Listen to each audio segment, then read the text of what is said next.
Since it's a game day, I'm making my game day wings. These are crispy, crunchy, flavorful, and no breading. So I'm starting out, the important thing is this wire rack that's going to essentially air fry the wings in just 1 hour. No batter, no fried, no oils, no air fryer needed.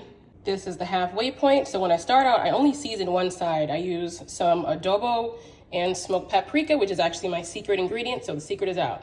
So after I flip them, so I just flipped these, they've been in the oven for 30 minutes, and I'm going to add the seasoning to the second side now so that the seasoning doesn't come off when they get flipped. So we've got another 30 minutes.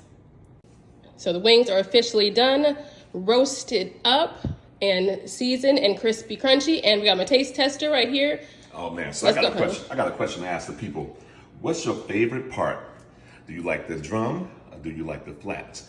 Man, it goes down for me. I like both, but I'm gonna try this drumstick, you know what I'm saying? This drumstick look like my arm stick. It goes down, so let me bite this and taste it even. Oh no, I haven't smelled a choice. I know it's Eat gonna the be chicken, great, honey. even.